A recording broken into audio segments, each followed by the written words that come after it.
여러분 안녕하십니까. 미국 인디애나 대학교 의과대학 교수로 일하고 있는 하병근입니다.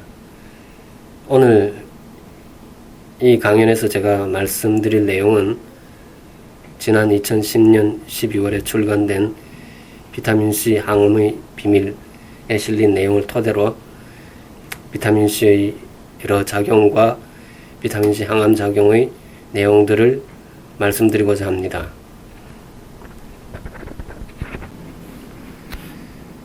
먼저 오늘 비타민C 이야기를 시작하기 전에 여러분들에게 말씀드리고자 하는 내용이 있습니다. 오늘 이 강연이 끝나고 여러분들이 대우로 돌아가실 때 꼭 여러분들의 마음속에 담고 가셔야 할 것이 있습니다. 그것이 바로 희망이라는 말입니다. 사진에 나오는 저 건물이 미국 오하이오 주립대학교 안병원입니다. 제임스 캔서 하스피럴이라는 안병원인데 저 건물에 지금 나 있는 저 창이 암 환자들이 투병하면서 바깥을 내려다볼 수 있는 그 창입니다. 그 내려다보는 그 맞은편에 조그마한 공원이 있는데 벤치 몇 개가 놓여 있고 그 앞으로 날아가는 새를 손끝에 못 두고 서 있는 여인상이 서 있습니다. 여인상의 아래로 여인상을 받치고 서 있는 받침석이 있는데 그 받침석에 희망이라는 글이 쓰여져 있습니다. 내 생에 숱한 시련들을 겪어오면서 나는 단 한 번도 내일이 모든 사람들에게 더 좋고 밝고 아름다운 미래를 가져다 줄 것이라는 믿음과 희망을 버린 적이 없습니다. 모든 사람들에게 희망과 용기를 전하면서 이 글을 바칩니다. 이런 글이 쓰여져 있는데 안병원 앞에 마주하고 있는 여인상, 그 여인상 아래에 쓰여져 있는 이 글은 그 느낌이 사뭇 다르게 다가옵니다. 저 역시 제 생에 숱한 시련들을 겪으면서 이 자리에 섰습니다. 서양의학이 더 이상 아무것도 해줄 것이 없다. 좋게 할 약이 없다. 이러한 이야기들을 들으면서 의학을 공부했습니다. 그리고 거기에서 희망을 찾았습니다. 어떠한 특정한 치료법을 찾았다. 이런 의미보다는 희망을 찾았다는 그 느낌, 거기서부터 투병의 의지가 생기고 삶의 의지가 생기고 그러한 추진력으로 저는 모든 것을 이겨내고 여기까지 왔습니다. 여러분들에게 중요한 것은 비타민C 치료법이나 다른 어떤 치료법이 여러분들을 구할 수 있다. 그런 느낌보다 여러분들이 여기서 희망을 찾았다는 그 느낌, 그것이 앞으로 여러분들이 어떠한 일을 만나더라도 이겨낼 수 있는 원동력이 될 것입니다. 그래서 오늘 이 강연을 비타민C 치료법 거기에 국한돼서 듣지 마시고 세상에는 우리가 알지 못하는 치료법이 이렇게 살아있다는 사실을 명심하시고 절대 포기하지 마시고 희망을 가지고 투병하시고 그리고 이겨내십시오. 그러면 이제 비타민C 이야기를 시작하겠습니다. 비타민C가 우리들에게 제일 잘 알려져 있는 부분은 비타민C가 결핍되면 괴혈병에 걸리고 비타민C가 괴혈병 치료제라는 사실입니다. 괴혈병은 그 치료법이 발견되기 전까지는 지금의 암질환보다도 더 무서운 그러한 질병이었습니다. 전 인류를 위협하던 이러한 괴혈병으로부터 세상이 자유로워지기 시작한 계기는 1747년 영국 해군 군의관인 제임스 린드에 의해 시행된 비타민C 임상 실험으로부터였습니다. 제임스 린드는 12명의 괴혈병 환자를 2사람씩 6그룹으로 나누어서 6일간 치료했습니다. 첫 번째 그룹에서는 사과주스를 주고, 두 번째 그룹은 황산희석액, 세 번째 그룹은 식초, 네 번째 그룹은 바닷물, 다섯 번째 그룹은 오렌지 2개와 레몬 하나를 주고, 여섯 번째 그룹은 마늘과 겨자씨를 비롯한 여러가지 물질들을 함유한 의약 페이스트를 주었는데, 오렌지 2개와 레몬 하나를 준 괴혈병 환자가 괴혈병으로부터 회복되는 모습을 지켜보고 제임스 린드는 이 사실을 보고하게 됩니다. 그런데 주류의학은 제임스 린드의 이 임상실험의 결과를 받아들이지 않습니다. 1746년과 1747년에 영국에서는 괴혈병이 창궐했습니다. 이것이 제임스 린드가 1747년 괴혈병 임상실험을 하게 되는 계기가 되는데, 제임스 린드는 이 임상실험을 보고하고 그 보고서를 1753년에 발간합니다. 주류의학은 이러한 제임스 린드의 괴혈병 보고서마저 묵살합니다. 이러한 주류의학의 독마가 낳은 폐를 한번 살펴봅시다. 영국 해군은 그 당시 막강한 군사력을 보유한 무적 함대였습니다. 1780년에 영국 해군의 사상자를 한번 살펴봅시다. 함대에 승선한 영국 해군이 총 12,000명이었습니다.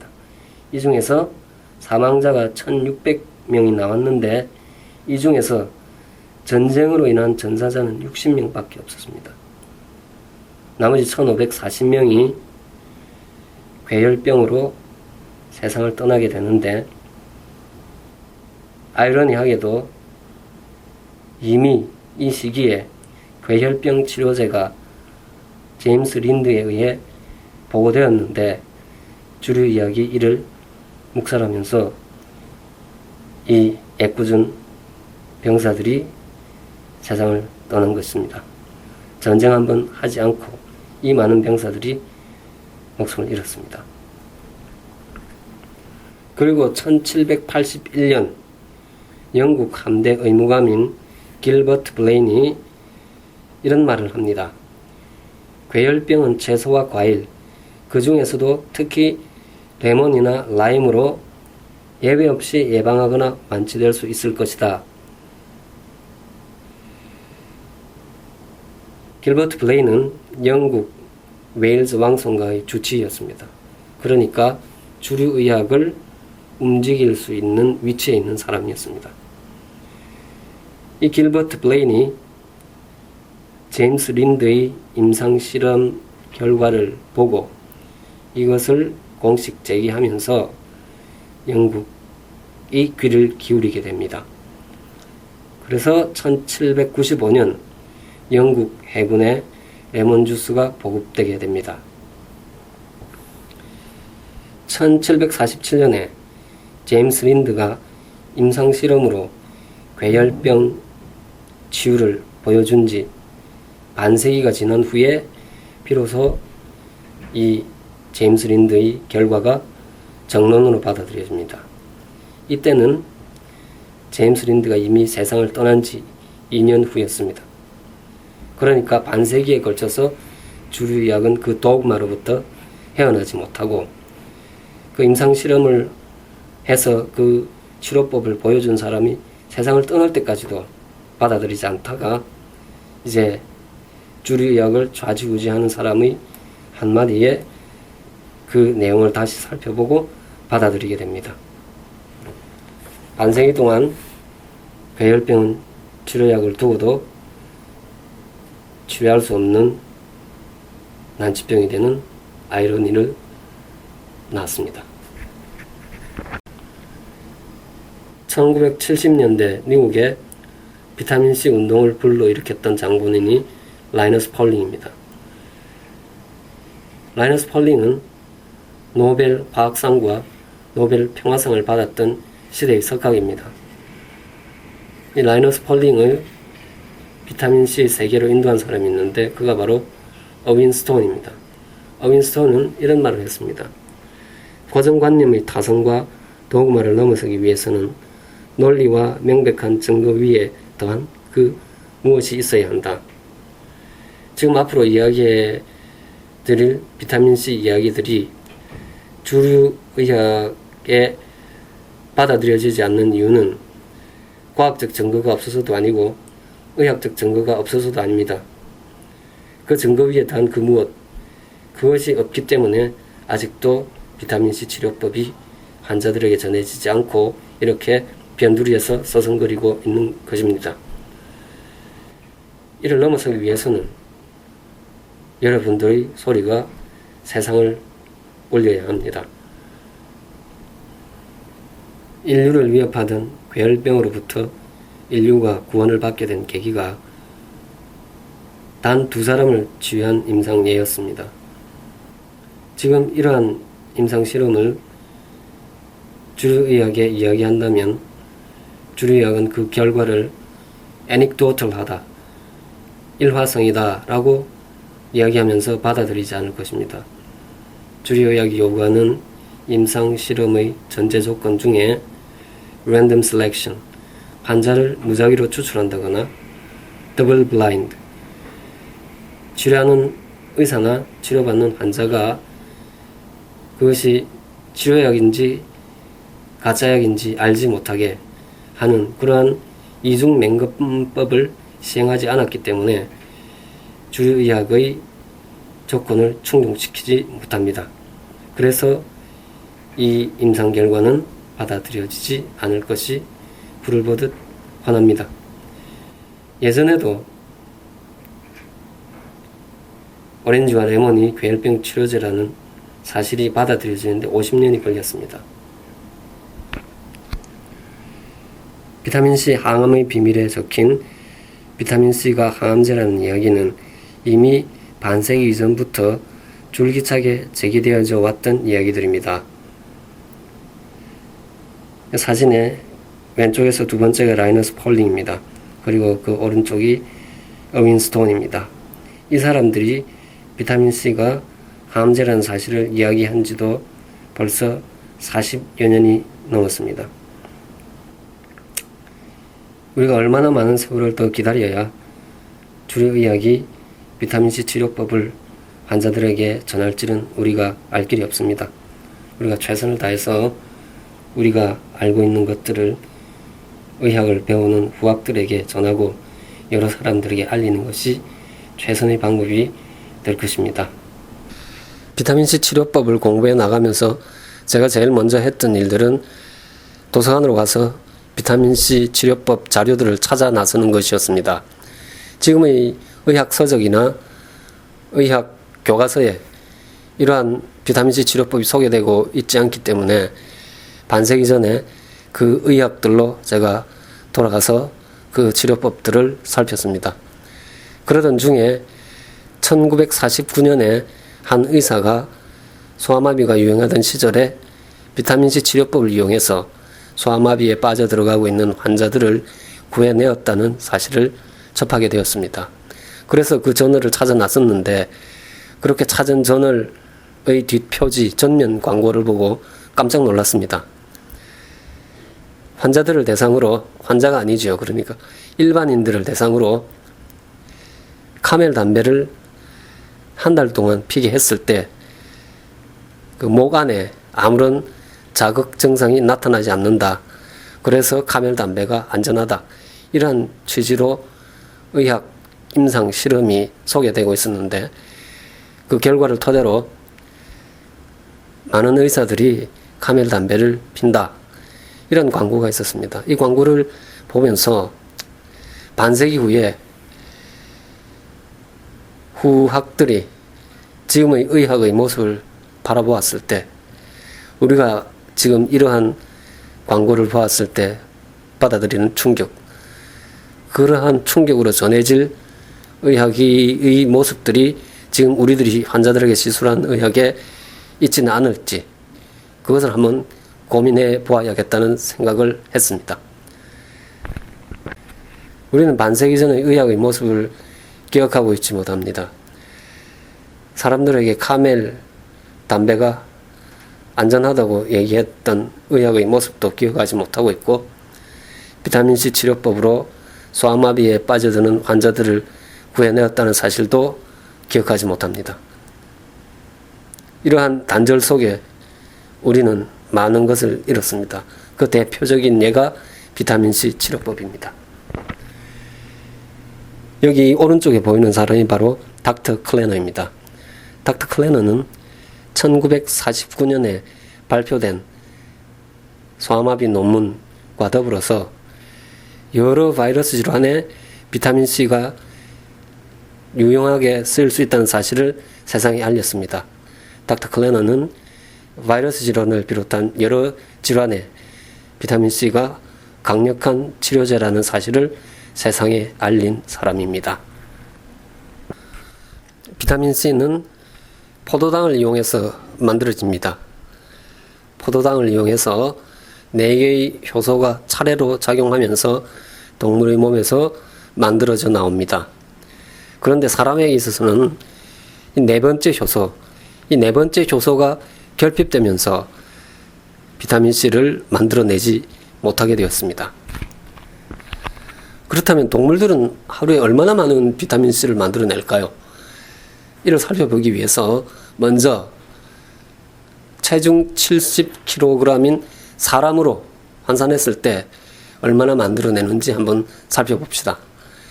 염소, 토끼, 쥐, 생쥐, 고양이, 암소가 있는데 이 왼편에 검은 글씨로 되어 있는 부분은 평상시에 만들어내는 비타민C 양이고, 오른쪽에 붉은 글씨로 되어 있는 것은 이 동물들을 스트레스 상황으로 몰아갔을 때 그때 이 동물들이 만들어내는 비타민C의 양입니다.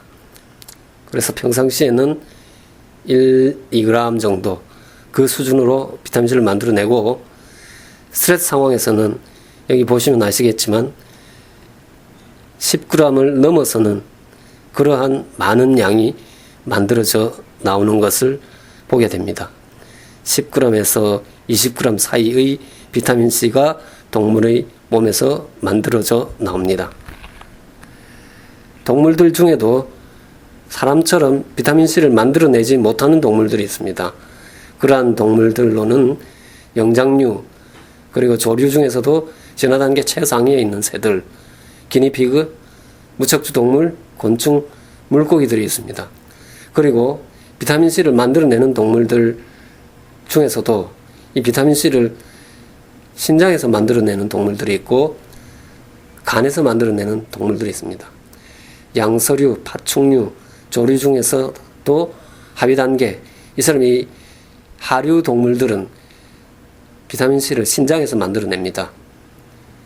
그리고 포유동물과 조류 중에서도 상위 단계의 새들은 비타민C 생산지를 신장에서 간으로 옮겨 보다 많은 비타민C 생산에 대비합니다.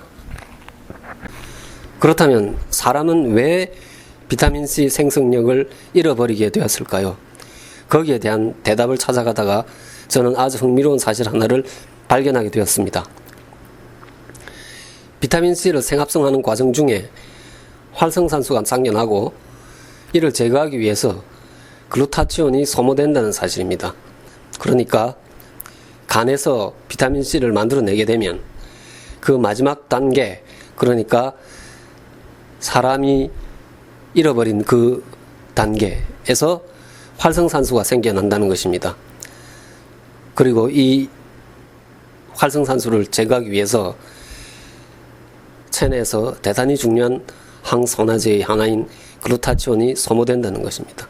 그러니까 많은 양의 비타민C가 만들어지게 되면 인체에 산화 스트레스를 가하는 격이 되어버린다는 것입니다. 그래서 바깥에서 충분한 양의 비타민C를 가져올 수 있다면 비타민C 생성 과정을 간에서 없애버리는 것이 인체에 더 유익하다, 그러한 결론을 내릴 수가 있게 됩니다. 그런데 현대에 이르러서 환경이 바뀌어 버렸습니다. 비타민C를 자연물을 통해서 충분히 섭취할 수 없게 되었고, 환경은 예전에 비해 더욱 유해한 환경으로 바뀌었습니다. 옛날이었다면 이러한 비타민C 생성력 소실이 도움이 되었겠지만, 이제 현대에 이르러서는 이것이 불이익이 되는 그러한 시대가 되어버렸습니다. 그러면서 보시듯이 비타민C 전구체로부터 비타민C가 만들어질 때 과산화수소가 생겨납니다. 그러니까 이 과정을 생략하고 비타민C를 외부로부터 가져온다면 그것이 사람에게 더 유익한 것이 되는 것입니다. 이 강연에서 합연근의학론이라는 제목으로 여러분들에게 말씀드리는 것은 세상에서 그 누구도 제기했던 적이 없던 이야기들입니다. 그래서 합연근의학론이라는 말로 제목을 붙였습니다. 그래서 제가 내리는 결론은 인간에게서 비타민C 생성력이 사라져 나간 배경은 비타민C 생합성 과정이 산화 스트레스로 작용하기 때문이다. 그런 결론입니다. 쉽게 말씀드리자면 비타민C가 만들어지는 최종 단계에서 과산화수소가 생겨나는데 이것을 처리하기 위해서 글루타치온이 소모된다. 그런데 이 글루타치온을 아끼기 위해서 사람은 외부로부터 비타민C를 공급받고 글루타치온을 온전하게 유지한다. 동물들은 신장에서 비타민C를 만들어내다가 그 생산량이 증가하게 되면 글루타치온을 왕성하게 만들어내는 간으로 비타민C 생산 공장을 옮긴다. 그렇게 해서 이러한 상황에 대처하고, 사람에게서는 이보다 더 많은 양들이 만들어져야 하기 때문에 그 생산 공장을 없애버렸다. 이것이 제가 생각하는 비타민C 생성력 소실에 대한 견해입니다. 이 사진이 기니피그입니다. 사람처럼 비타민C를 만들어내지 못하는 동물입니다. 기니피그는 모르모트라는 이름으로도 잘 알려져 있는데 60, 70년대까지 과학이 실험 동물로 애용했던 그런 동물입니다. 비타민C에 대한 연구는 이 기니피그를 대상으로 해서 대단히 많은 연구가 진행되었고 발표되었습니다. 그런데 아쉽게도 이 기니피그를 대상으로 한 연구들이 후세로 전해지지 못하면서 지금 쥐를 가지고 예전에 했던 연구들을 반복하고 있는 사람들이 대단히 많습니다. 그런데 더 큰 문제는 이러한 사람들이 예전에 자신들의 연구가 기니피그를 대상으로 해서 이미 알려진 내용들이라는 것을 모르고 있다는 사실입니다. 의학의 단절이 낳은 아이러니입니다. 하나의 치료법이 환자에게 적용되기 위해서는 먼저 기초의학 연구가 선행되어야 하고, 그 다음 이를 토대로 임상의학 연구가 진행되고, 그 결과를 토대로 그 치료법이 환자에게 적용되어야 합니다. 비타민C 연구는 이미 기초의학 연구와 임상의학 연구에서 숱한 결과들을 보고했습니다. 그런데 이러한 결과들이 환자들에게 적용되지 못하고 계속 다람쥐 쳇바퀴 돌듯이 반복하고 있습니다. 기니피그를 대상으로 한 동물 실험이 쥐나 생쥐를 이용한 실험으로 반복되고 있고, 임상의학 연구가 한 나라에서 시행되었던 게 다른 나라에서 시행되고, 다른 나라에서 시행되었던 게 또 이 나라에서 시행되고, 이러한 소규모 연구가 계속 반복됩니다. 하지만 이 모든 것들이 환자에게 적용되지 못하고 있습니다. 지금 중요한 것은 비타민C 치료법은 환자에게 적용할 단계이지 기초의학 연구나 임상의학 연구가 반복될 단계가 아닙니다. 여러분들이 데이터베이스로 들어가서 그 자료를 찾으면 왜 이러한 치료법이 환자들에게 적용되지 않고 계속 기초의학 연구와 임상의학 연구가 반복되고 있느냐, 그런 의문을 가지게 됩니다. 단 하나 모자라는 것은 대규모 임상 실험입니다. 그러한 실험을 이끌기 위해서는 자본이 필요합니다. 그런데 비타민C 치료법 연구에 그러한 자본을 만들어줄 사람은 세상에 아무도 없습니다. 그래서 비타민C 치료법은 사람에서 사람으로 전해져야 됩니다.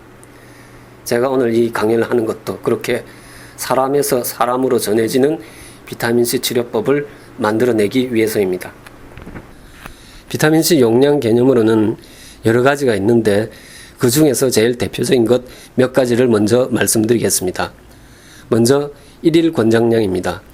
비타민C 1일 권장량은 세계 대전에 나섰던 군인들이 비타민C 결핍증인 괴혈병에 걸리지 않으려면 하루 얼마만큼의 비타민C를 섭취해야 하는가, 거기에 포커스를 맞추어서 만들어졌던 용량 개념이었습니다.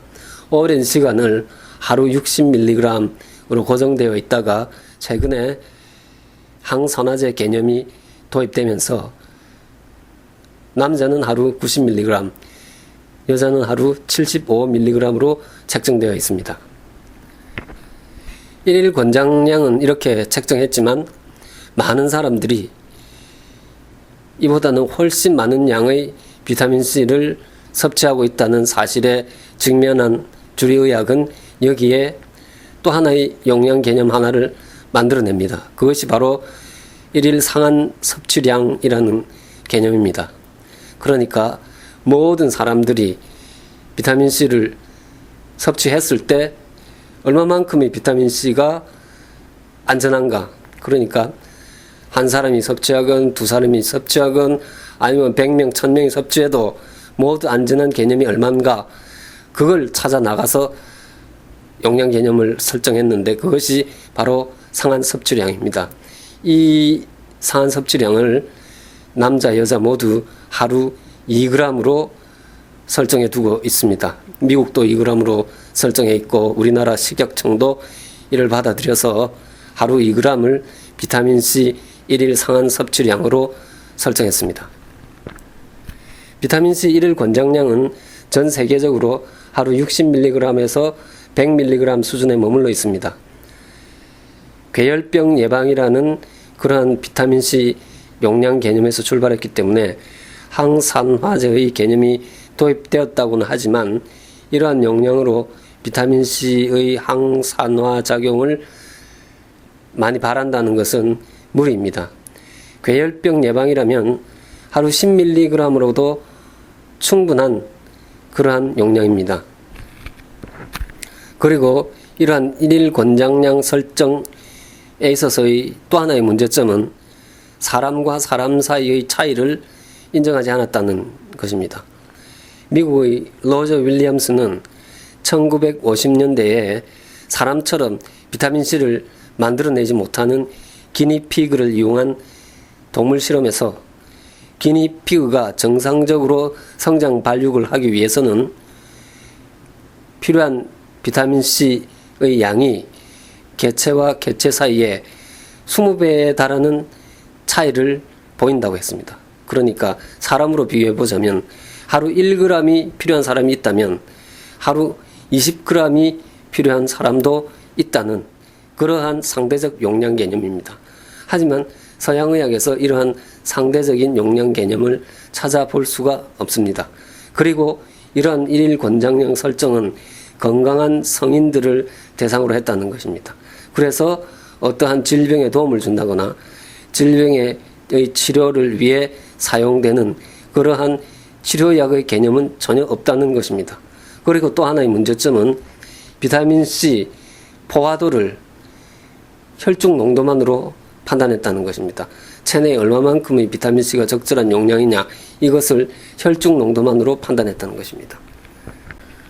이 표는 사람의 인체 조직 100g당 얼마만큼의 비타민C가 들어있나 하는 것을 밀리그램 단위로 표시한 것입니다.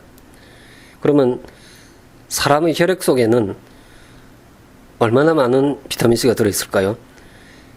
맨 아래 그 혈장으로 가봅시다. 0.4에서 1.0 이 정도의 비타민C가 들어있습니다.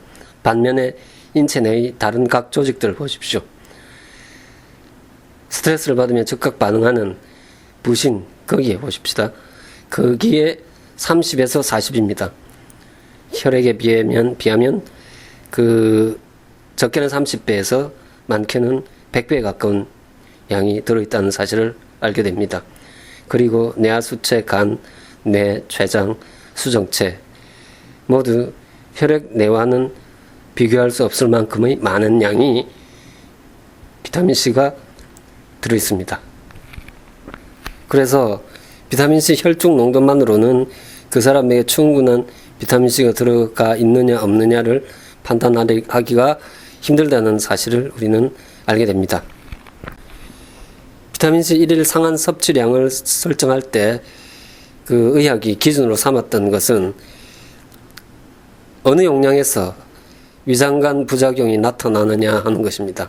위장관 부작용이라면 속이 쓰리다거나 아니면 설사를 한다거나 그러한 부작용이 몇 g에서 일어나나 하는 것을 문헌 조사를 통해서 살펴보았습니다. 그때 나타난 것이 3g에서부터 위장장애를 느끼는 사람들이 나타나기 시작한다. 그래서 2g으로 모든 사람들이 아무런 부작용 없이 복용할 수 있는 비타민C 용량, 그런 개념으로 1일 상한 섭취량을 설정한 것입니다. 하지만은 부작용이, 그러니까 위장관계에 부작용이 없는 사람들에게는 의미 없는 수치라고 할 수가 있습니다. 주류의학이 이러한 방법을 택할 수밖에 없었던 것은 아무리 찾으려 해도 비타민C를 메가도스로 복용했을 때 나타나는 부작용들을 찾아낼 수가 없었기 때문입니다. 그만큼 비타민C는 안전한 물질입니다. 여기에 더불어서 또 하나의 용량 개념이 있는데 그것이 바로 장이 견뎌내는 비타민C 최대량이라는 용량 개념입니다. 닥터 캐스카트라는 미국의 한 의사가 만들어낸 이 용량 개념은 한 사람에게 필요한 비타민C의 최대량은 그 사람이 설사를 일으키기 직전의 용량이다 하는 이러한 개념입니다. 닥터 캐스카트는 2만여 명이 넘는 환자들을 대상으로 비타민C 분말을 투여해 본 결과 한 사람이 설사를 나타내기 직전의 용량, 그러니까 닥터 캐스카트에 의하면 그 사람에게 제일 적절한 용량은 사람마다 다르고 한 사람에게 있었어도 그 사람이 정상적일 때와 질병에 빠져들었을 때 그리고 그 질병의 종류에 따라서 각각 다르다는 것을 발표했습니다. 그 도표가 바로 여기에 나와 있는 이 도표입니다. 도표에 나와 있듯이 정상적일 때는 하루 4g에서 15g 정도를 하루 4회에서 6회 정도 분산 투여했을 때 아무런 부작용이 일어나지 않았다 하는 것입니다. 그리고 약한 감기, 심한 감기, 독감 여러 질환에서 보듯이 감기를 예로 들어 보겠습니다. 하루 30g에서 60g, 감기가 심할 때는 60g에서 100g 이상을 10여 차례에 걸쳐서 분산 투여했습니다. 바이러스성 간염을 봅시다. 거기 보면은 하루에 투여한 비타민C 분말의 양이 30g에서 100g까지 나타납니다. 그리고 암질환에서도 15g에서 100g이라고 나와 있습니다. 이 용량을 암에서는 하루 4번에서 15번, 간염에서는 6번에서 15번, 하루 100g에 달하는 비타민C를 투여해도 설사가 나타나지 않은 사람들이 있다는 놀라운 사실을 발견하게 됩니다.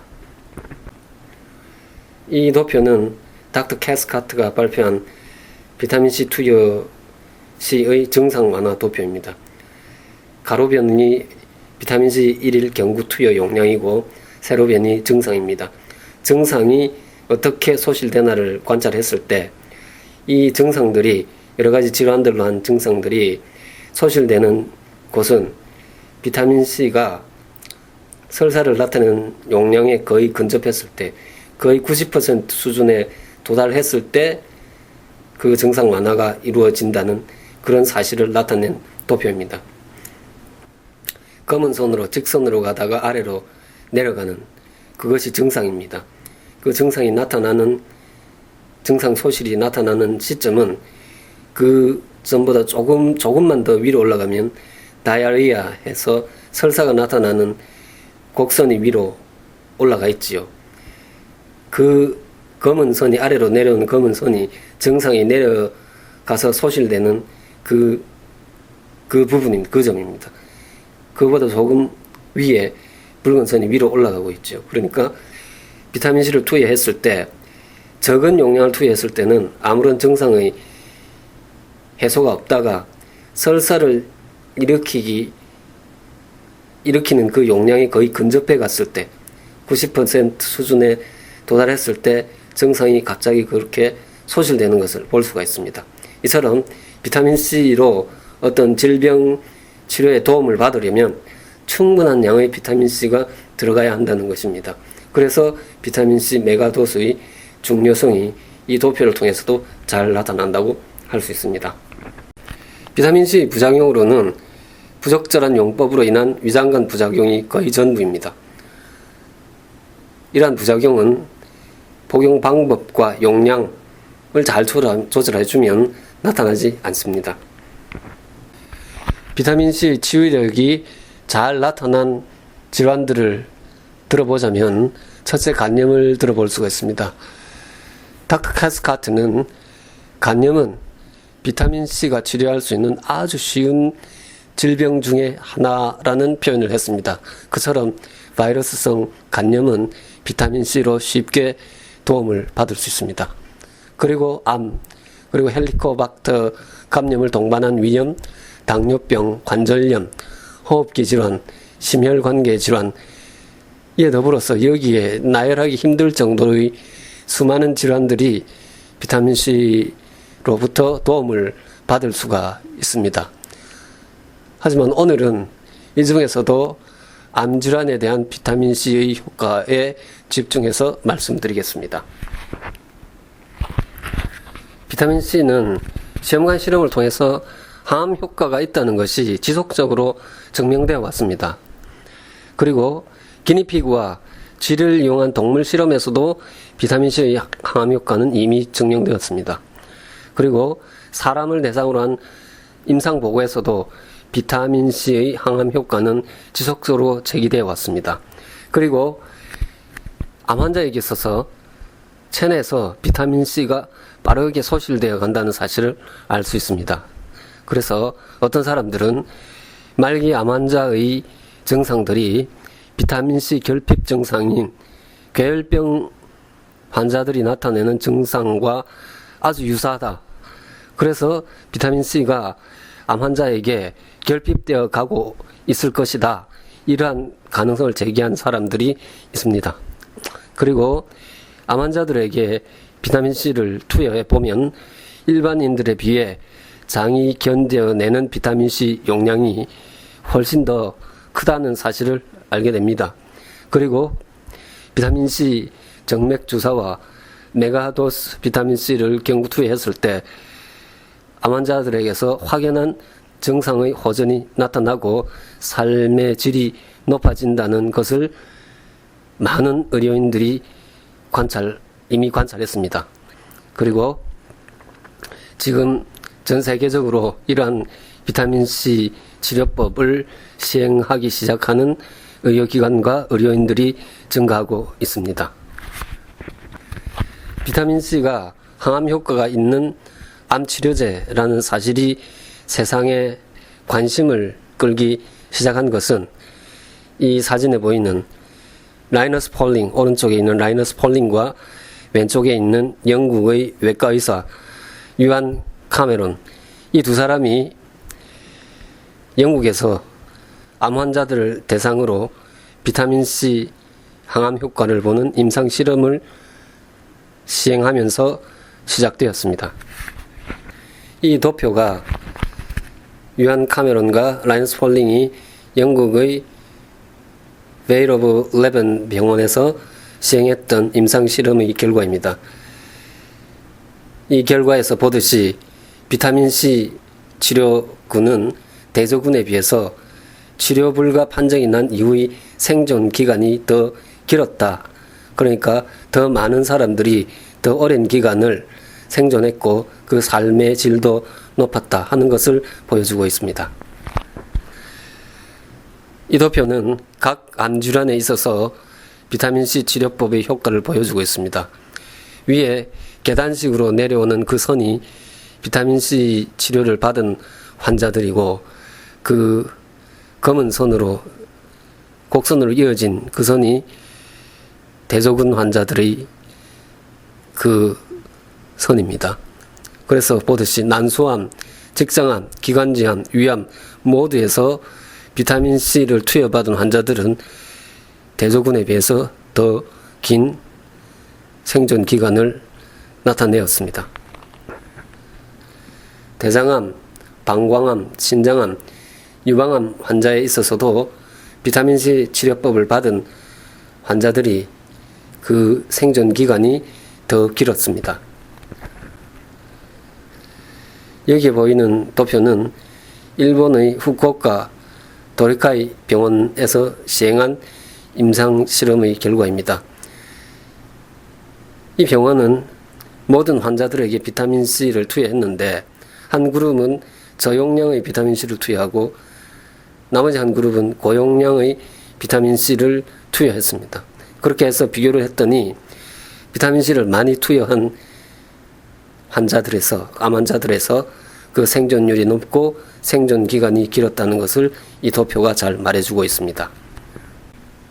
라이너스 폴링은 영국에서의 임상 실험의 결과를 토대로 주류의학에 비타민C 임상 실험을 줄기차게 요구하게 되고, 주류의학은 이를 받아들여 메이오 클리닉에 비타민C 임상 실험을 시행하도록 요구하게 됩니다.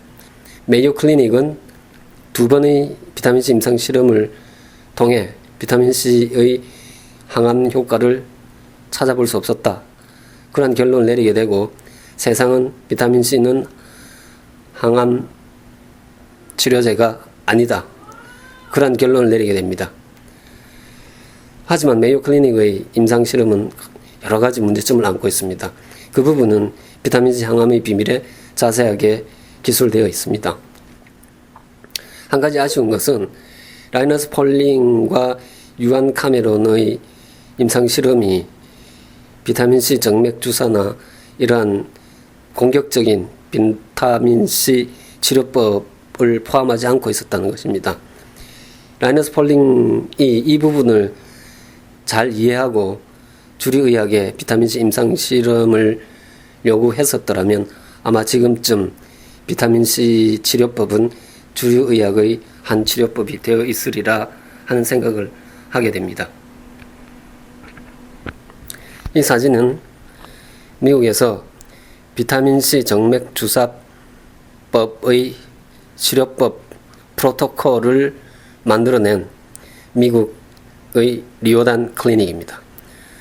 리오단 클리닉은 한 독자가의 기부를 받아 설립되어서 미국의 의사 닥터 리오단이 그 토대를 다지고 거의 30년이 넘는 세월을 비타민C 정맥 주사를 환자에게 시행해 오면서 어떻게 하는 것이 최적의 비타민C 정맥 주사 요법이냐 하는 것을 정립한 클리닉입니다. 이 도표는 미국의 리오단 클리닉에서 암 환자들에게 비타민C를 정맥으로 투여한 후 그 비타민C 정맥 투여가 끝난 1시간 뒤에 혈액을 채취해서 그 혈장을 암세포에 투여했을 때 암세포의 반응을 본 것입니다. 그렇게 투여했을 때 이 네 가지 암세포주, 췌장암, 피부암, 대장암, 골육종, 이 모든 암세포에 있어서 암세포의 사멸이 일어났습니다. 여기에 보실 때 각 색깔별로 암이 소개되어 있는데, 췌장암의 경우에는 100mg/dL, 그러니까 혈액 100ml당 100mg의 비타민C가 들어있을 때 암세포가 거의 모두 사멸했습니다. 그리고 이 네 세포주 모두 400mg 수준에서는 모든 암세포주가 사멸하고 있습니다. 그리고 200mg 수준에서는 그 피부암, 저희 흑색종입니다. 피부암을 제외한 나머지 암들에서는 50% 이상이 모두 사멸하고 있습니다. 이처럼 비타민C가 암세포를 죽이는 것은 이 실험만으로도 확연하게 드러나고 있습니다. 이걸 다시 동물 실험을 통해서 증명해야 됩니까? 이미 사람의 혈액을 채취해서 그 혈액 속에 있는 비타민C가 암세포를 죽인다는 것이 증명이 되었는데, 이를 다시 동물 실험을 통해서 증명한다는 것은 시대를 거스르는 그러한 실험이라고 생각합니다. 이만큼 사람에게서 보여줬다면 이제 환자들에게 옮겨놓을 사례가 정당한 수순이라고 생각합니다. 비타민C 정맥 주사가 나타내는 그러한 작용과 효과들은 여기에 직접 비타민C 정맥 주사를 암 환자의 치료에 이용하고 계시는 선생님들이 와 계시니, 이 강연이 끝나고 질의응답 시간에 여러분들이 궁금한 것을 직접 질문하시고 그 대답을 받아가시기 바랍니다. 그리고 하나 덧붙이고 싶은 것은, 비타민C 정맥 주사를 투여하면 즉각적으로 알아낼 수 있는 것이 암 환자들에게서 통증이 줄어들어간다는 것입니다. 암 환자의 통증은 암 환자의 삶의 질을 저해하는 아주 커다란 요소입니다.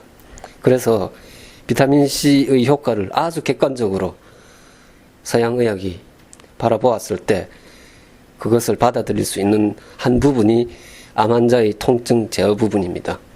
암 환자가 느끼는 통증은 그 자유기에 의한 부분이 깊이 관여되어 있는데, 비타민C가 메가도스로 혈액을 통해 들어가게 되면 이것이 잡히면서 암 환자에게 진통작용이 일어나게 됩니다. 저는 이 비타민C 치료법을 비롯한 여러 자연물을 이용한 치료법들을 공부해 오면서 하나의 그 의학 이론을 만들었습니다. 리독스 의학론이라는 것인데, 컴퓨터가 0과 1이라는 두 언어로 모든 프로그램을 가동하듯이 사람은 산화와 환원이라는 두 언어를 통해서 모든 생명현상과 소통하고 있다 하는 이러한 논리를 토대로 비타민C의 항암작용을 들여다보고 거기에는 확연히 다른 두 가지 항암작용이 있다 하는 것을 알게 되었습니다. 그래서 비타민C를 음항암제, 양항암제로 나누고 음량을 통해서 비타민C의 효과를 나누어 책에 기술하고 여러분들에게 알려드렸습니다. 이 슬라이드는 제가 미국에서 미국인들을 대상으로 비타민C나 여러 자연물의 효과를 이야기할 때 보여주는 슬라이드입니다. 왼쪽이 음량도입니다. 동양인인 우리들에게는 익숙한 그 음량도입니다. 그리고 여기에 익숙하지 않은 서양인들에게 산화와 환원을 오가는 한 물질의 그림을 보여줍니다. 그 리독스라는 말은 환원을 뜻하는 유닥션, 거기서 RED 세 글자를 가져오고, 옥시데이션, 산화를 뜻하는 그 단어에서 OX를 가져와서 리독스라고 합니다. 이러한 동양인 음량 논이 서양에서 리독스로 만난다, 그런 뜻으로 제가 이 사진을 보여주고 East meets West 그렇게 하면서 강연을 해나갑니다. 그리고 우리나라의 태극기와 그 2002년 월드컵 때 이 장윤정 씨가 월드컵 옷을 입고 노래하는 이 장면을 보여주면서 그 우리나라는, 대한민국은 이러한 음량에 익숙해 있다. 그 태극기의 그 태극 문양을 보여주면서 이것이 음량이라고 이야기하고, 그 다음 슬라이드에 여러분들의 문화 속에서도 음량이 살아있고 여러분들도 이미 이 음량을 알고 있다고 말하면서 다음 슬라이드를 보여줍니다. East meets West 그러면서 이 펩시 로고를 보여주는데, 그러면 이 미국 사람들이 막 웃으면서 이렇게 음량을 이렇게 자연스럽게 받아들이면서 강연에 이렇게 들어오게 됩니다. 이게. 그러면서 이제 펩시는 대한민국 정부에 이 로열티를 내야 된다고 그렇게 농담도 하면서, 최근에 그 펩시 로고가 바뀌었는데 내가 그 로열티 내야 된다고 그래가지고 바꿨다고 그렇게 농담도 하고, 그러면서 이제 강연을 부드럽게 해서 이어갑니다.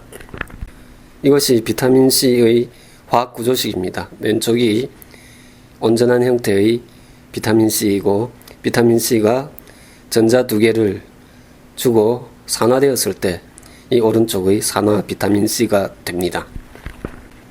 비타민C의 항암작용을 이해하기 위해서는 이 환원형의 비타민C와 산화형의 비타민C가 하는 행동들을 잘 알고 있어야 합니다. 환원형의 비타민C는 항산화제이고 전자를 내어줄 수 있고 세포 내의 리독스를 음으로 돌이키게 합니다. 그래서 세포 분화를 유도하고, 그리고 이 비타민C는 비타민C 전달체를 통해서 세포 내로 유입됩니다. 반면에 제가 양항암제라고 부르는 산화형 비타민C는 산화 촉진제입니다. 그래서 이 산화형 비타민C가 세포 내로 들어가면 전자를 탈취하기 때문에 세포막이나 여러 세포 내 소기관을 파괴할 수 있게 됩니다. 그리고 이 양항암제가 세포 속으로 들어가면 리독스가 양으로 치우치게 되고 세포 삼위를 촉진하게 됩니다. 그리고 이 산화형 비타민C는 환원형과는 달리 비타민C 전달체를 통해서 세포 내로 들어가지 않고 포도당 전달체를 통해서 세포 내로 들어가게 됩니다. 여기서 참 신비로운 것은 암세포는 많이 먹어야 됩니다. 그래서 포도당 전달체 숫자를 늘립니다. 그런데 이 양항암제라고 제가 표현하는 산화형 비타민C가 이 포도당 전달체를 통해서 암세포 속으로 들어가게 됩니다. 그래서 이 비율을 저는 이 두 얼굴을 가진 사나이에 비유합니다. 항암제는 아주 온순하고 사람을 돕는 그런 그 이론 비타민C입니다. 근데 이 이론 비타민C가 산화되게 되면 이처럼 헐크가 되게 됩니다. 그런데 이 헐크가 참 신비로운 것은 이 정상적인 세포 주위에서는 많이 생성이 되지 않는다는 것입니다. 그리고 이 헐크는 정상적인 세포 속으로 들어가면 그 세포 속에 있는 글루타치온이나 여러 항산화제에 의해서 쉽게 항암제인 환원형으로 다시 돌아간다는 것입니다. 하지만 암세포 속으로 들어가면 이미 암세포 내에 존재하는 많은 그 자유기와 유해산소 때문에 정상적으로 돌아가지 못하고 거기에서 산화 촉진제로 계속 작용해서 암세포를 사멸시키게 됩니다. 예, 이 슬라이드가 비타민C의 항암작용을 음량으로 나누어서 서머리한 것입니다. 요약한 것인데, 환원형의 비타민C는 콜라겐 생성이나 여러 암세포가 뿜어내는 효소들을 억제하는 그런 억제제를 생성해서 암세포를 그 조직에 국한시켜서 암세포가 전이되는 것을 방지합니다. 반면에 양항암제는 비타민C가 암세포 주위에서 산화형으로 바뀌면서 과산화수소가 나오고, 이 과산화수소와 산화 비타민C가 암세포 내로 들어가서 암세포를 타격하게 됩니다. 자연에는 많은 항암제들이 있습니다. 저는 그러한 항암제들을 음량 항암제로 맞춰서 세 가지로 나누었습니다. 항암제, 중성 면역 항암제, 양 항암제로 나누었습니다. 항암제는 비타민C, 글루타치온, N-에스틸시스테인, 알파 리포산, 수소수 같은 것들을 들 수가 있고, 중성 면역 항암제는 비타민 D, 베타 글루칸 같은 것들을 들 수가 있으며, 양 항암제는 산화 비타민C, 그리고 고전적인 항암제, 그리고 과산화수소, 알파 리포산, 그 중에서도 산화형, 그리고 레트릴 같은 물질들을 들 수가 있습니다. 항암제는 세포 내에서 항산화제로 작용하면서 세포 내를 음전시킵니다. 그러니까 세포 내에 있는 여러 가지 유해산소와 자유기를 처리해내면서 세포를 온전하게 보호하는 그러한 역할을 합니다. 그리고 양항암제는 이에 반해 세포를 양전시킵니다. 그래서 세포 내를 더욱 유해산소와 자유기가 난무하는 곳으로 만들어버립니다. 그래서 세포 독성을 야기하게 되고, 그 세포 독성이 암세포를 사멸시키게 되는 것입니다. 중성 면역 항암제는 인체 내의 면역 시스템, 면역 세포들을 자극해서 이 면역 세포들이 암세포를 처리하게 만드는 그러한 항암제들입니다. 그래서 이 세 가지 항암제를 적절하게 함께하면 그 항암작용의 시너지를 얻어서 강력한 항암 효과를 나타낼 수가 있습니다. 비타민C 태블릿 사진입니다. 왼쪽이 환원형의 온전한 흰색 비타민C이고, 오른쪽으로 가면서 산화가 진행된 비타민C의 사진입니다. 비타민C는 산화되면 미색을 띠다가 산화 정도가 심해지면 진한 갈색을 띠게 됩니다. 이렇게 산화된 비타민C는 복용해서는 안 됩니다. 그래서 비타민C는 이렇게 산화에 민감하기 때문에 보관에 신경을 써야 합니다. 이 사진은 비타민C 캡슐 사진입니다. 이 강연이 끝나고 비타민C 캡슐 만드는 법을 직접 보여드릴 텐데, 이 비타민C 캡슐은 비타민C 분말에 적응을 하지 못하는 사람들이 메가도스를 하기 위한 제재라고 받아들이시면 될 것 같습니다. 비타민C 분말에는 크리스탈형과 파우더형이 있는데, 여기에 보이는 것이 설탕가루 같은 입자를 가지고 있는 비타민C 크리스탈입니다. 비타민C 파우더에 비해 입자가 조금 굵은데, 비타민C 캡슐을 만들기에는 파우더보다 더 낫습니다. 이 사진이 비타민C 분말 중에서도 밀가루 같은 입자를 가지고 있는 비타민C 파우더입니다. 비타민C 메가도스는 이러한 비타민C 파우더를 가지고 시행하는 것이 제일 좋습니다. 어떠한 비타민C 분말을 구해야 하고 어떤 종류를 구해야 하는지는 이 강연이 끝나고 이어지는 그 시간에 하병근 박사를 사랑하는 모임 분들이 나와서 다 설명해 드릴 것입니다.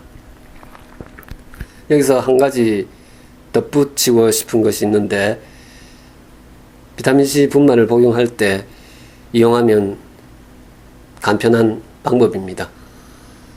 비타민C를 복용할 때 저는 이러한 스푼 세트를 사용합니다. 그래서 이 1티스푼, 티스푼 하나를 대략 4g 정도로 보고 4분의 1 티스푼을 1g, 2분의 1 티스푼을 2g, 2분의 1 테이블 스푼을 6g, 테이블 스푼 하나를 12g 대략 그러한 용량 기준을 해서 비타민C를 분말로 복용하고 있습니다.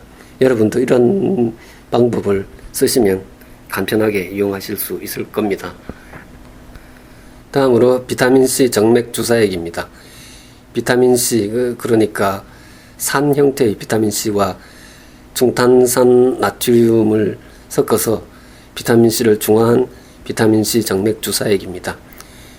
이것도 강연 후에 이어지는 질의응답 시간에 궁금하신 것을 물어보시면 여기 나와 계시는 의사 선생님께서 답변해 드릴 것입니다. 그리고 별도의 비타민C 체험 사례 책자가 나가 있습니다. 여러분들 한번 읽어보시면 아마 힘이 되는 이야기들이 많이 들어있을 것입니다. 그리고 제가 제 홈페이지를 통해서 여러 분들을 만나보면서 아래와 같은 이야기들을 들었습니다. 폐종량이 사라졌어요. 그리고 암 질환으로 인한 극심한 통증이 조절되어 가요. 그 다음에 희망을 찾았어요.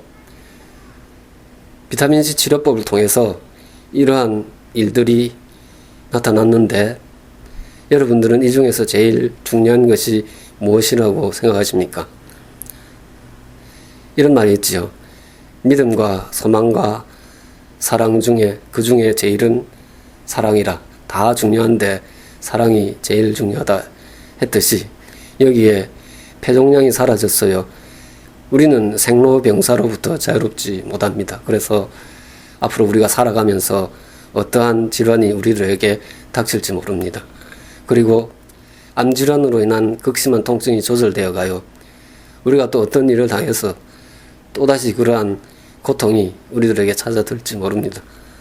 하지만 여기서 우리가 찾은 희망, 이 희망은 사라지지 않을 것입니다. 믿음과 소망과 사랑 중에 제일이 사랑이라 했듯이 우리가 여기서 종량이 사라지고 고통이 사라진 것보다 더 소중한 것이 우리가 여기서 희망을 보았고 희망을 찾았다는 것입니다. 저는 이 강연에서 이야기한 것들을 전하기 위해서 지난 10년간 아래와 같은 책들을 쓰면서 한국의 비타민C 치료법을 전하기 위해서 노력했습니다. 의료인들을 교육하고 그들을 통해서 한국에 내가 말하는 치료법들이 전해지기를 원했지만 그런 일은 일어나지 않았습니다. 이제 저는 다시 여기 계신 여러분들과 함께 비타민C 치료법을 한국에 전하기 위해서 새롭게 출발합니다.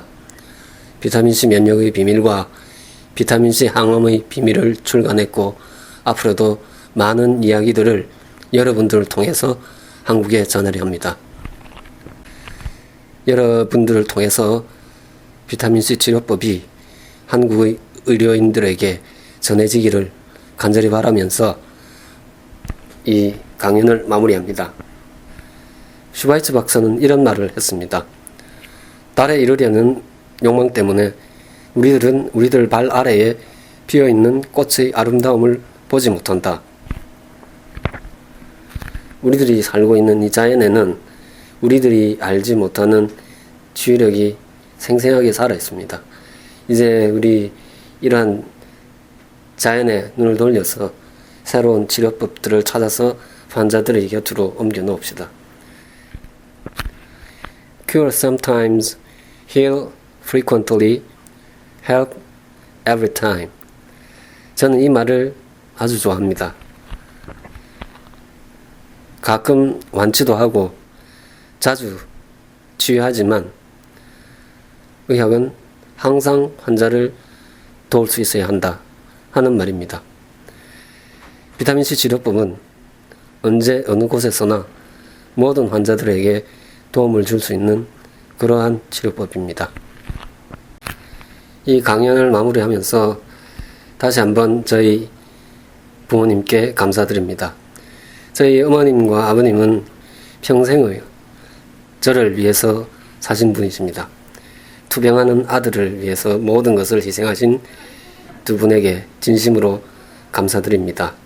그리고 이 자리에 이러한 저희 어머님과 아버님의 심정으로 나와 계신 분들, 그리고 가운데 서 있는 저희 모습, 투병하는 환자의 모습으로 나와 있으신 모든 분들에게 희망과 용기를 전하면서 이 강연을 마칩니다.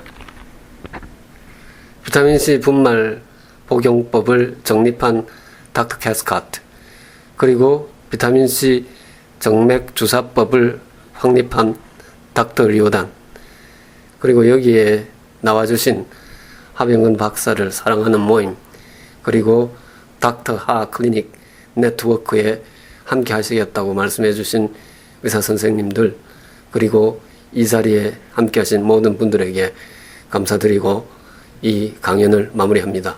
감사합니다.